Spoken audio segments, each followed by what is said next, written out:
Dr. Bondarev, let's talk about shoulder pain. Maybe shoulder neck pain is probably to a degree, put together. Lots of people have it. Tell us, first of all, is it the lifestyle? Is it really like a bad pillow which creates all that? Or is it just age or whatever? In any case, what should people do with neck and shoulder pain? Because sometimes that results in headaches and in really a diminished lifestyle, quite heavy. And that's really with all those pains. It's never mind the pain. It looks like, I have a sister in Austria and she has all kinds of little pains left and right. She's 10 years younger than I. But she learns to live with the pain. But it doesn't look to me it looks like she's not really aware that it diminishes her lifestyle. With the kids and the husband, let's go out and do something, whatever. They're always in the countryside. Austria is one big countryside, so beautiful country, I've been there. Yeah, and you will see her, why don't you guys go? I'll be ready for the food when we come home. All nice and dandy, sounds harmless, but me being there very little, I go, diminished lifestyle. And I know why. Because she has this and this little pain, so going out there on the river and on the lake with the kids and husband, she rather stays home and makes a nice dinner for when they come back.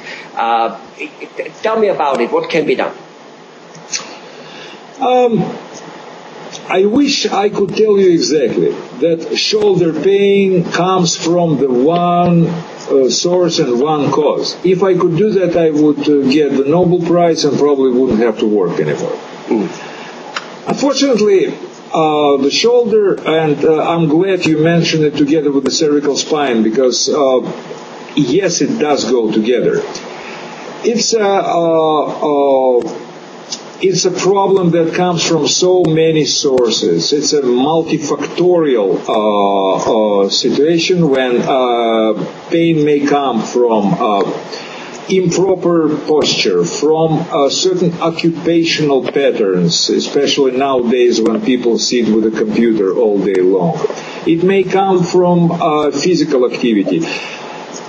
Or it may come from metabolic changes that unfortunately are going on in our body, and nobody gets younger, and which is a significant source of the trouble. Also, you have to realize that the pattern the pain develops. I want to bring an example, and maybe it's going to clarify a little bit the nature of the problem itself. Patient did certain physical strenuous activity, and he or she hurt the shoulder. Body always try to compensate by increase of blood supply, but by sending endorphins to decrease the pain in the area. There was little care, which was fixed, replaced by connective tissue. Then pain goes away because body is created such a way that the human being cannot stay in a state of pain all the time. Remember, when we talked about the pain, I explained to you that the pain is a signal. Yes, pain goes away little by little, but the scar tissue is there. Then, patient subjectively perceives it as the following scenario. I hurt it, everything was pretty bad, then it became good, I was completely healthy for a while, now pain came back again. The problem itself was there from the day one. It never went away. He never was completely healthy. He never was completely healthy. Absolutely not. Absolutely not. It's almost like if you have a wild lion and if you put enough Novocaine into him, he'll be tame. But that doesn't make him not a lion. He's just numb. But that's basically what it is. Exactly. That's why me personally, my personnel that is trained by me, we trust to the pain. I understand it sounds a little crazy. The whole civilization tries to kill the pain, and we try to promote it. We're not actually promoting the pain, we're promoting the significance of pain. No, I understand. Yeah, returning back to what we discussed, the problem with the shoulder. The shoulder was hurt. It never been repaired. The joint lost its proper mobility. It was either completely immobilized or there was what we call aberrant motion that is not natural.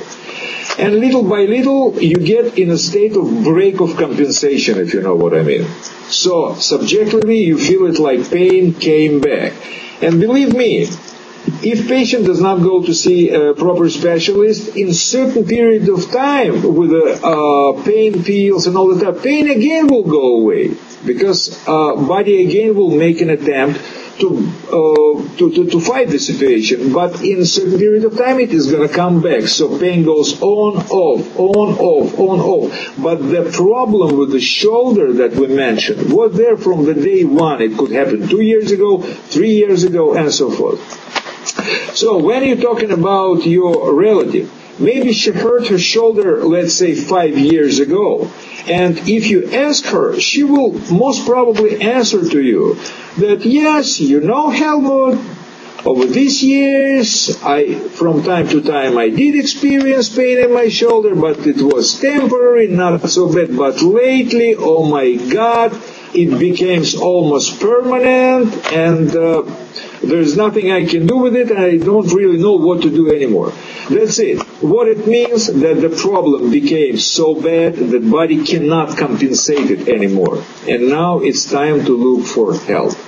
Again, what is look for help? Manual therapy. We have to find the source of pain. It could be a scar. It could be fixated joint. It could be a muscle that is under strain all the time, and so forth and so forth and so forth. I'm not sure I answered your question, but that's the way I see the situation, not with the shoulder only, but with many other parts. No, I think you did. So basically, again, manual therapy, and in your case, it's therapy which doesn't go beyond the breaking point. I mean, we're not necessarily talking a shoulder being popped out because you had an accident skiing. We're talking, things in there. So you basically, one way or the way, you mobilize the whole area, and by doing so, get the circulation again flowing, get things happening, realign them in a natural way. And that's basically almost like the way you would fluff a blanket, a big down blanket in a bed. You just fluff it and it kind of realigns. Yeah, in a way. Yeah, it's a good example. We have to bring it in two purposes. We have to bring this sick part of the body first to the structural, to this point of structural norma. And then functional normal. We have to restore it structurally and functionally. And then body will take care of it properly. We don't know the way body does it. It's like with a plane. You see the plane that flies in the sky.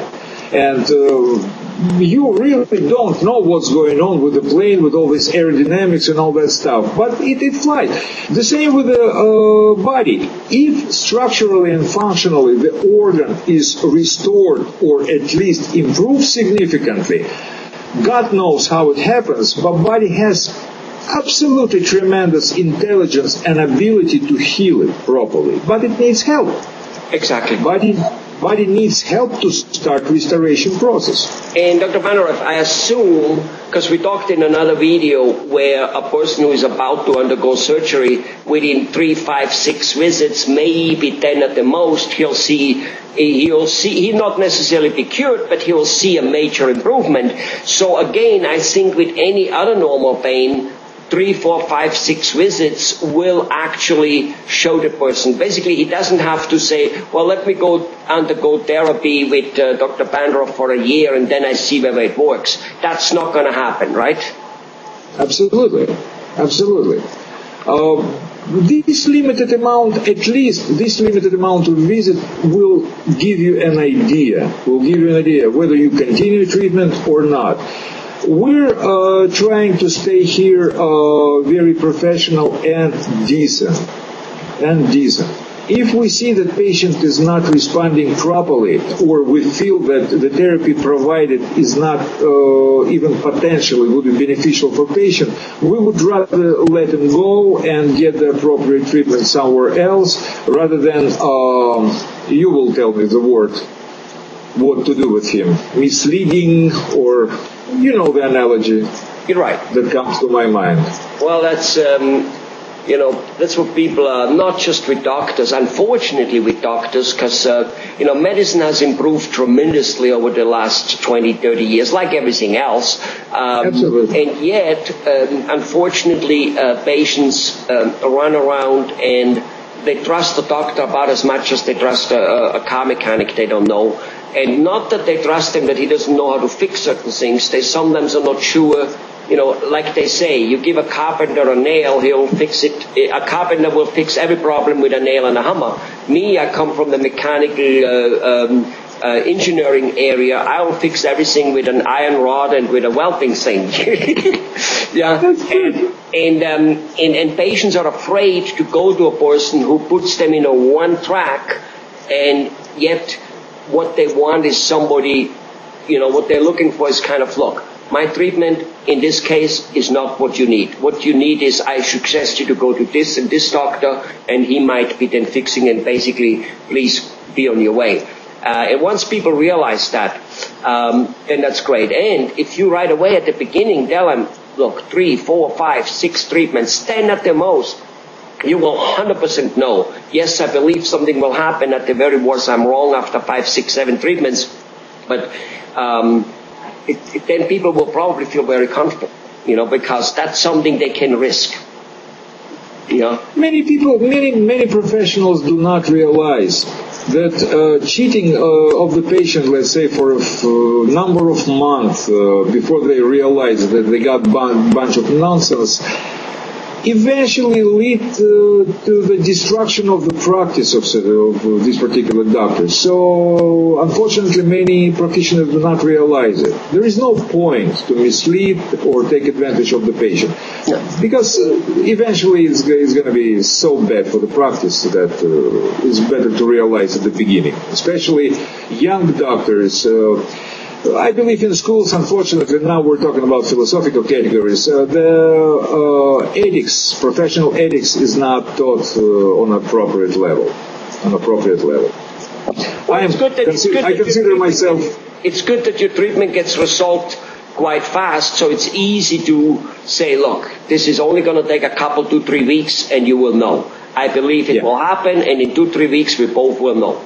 And then we both walk away from it if it doesn't work, because there's no reason to go on beyond. Done. Absolutely. Beautiful.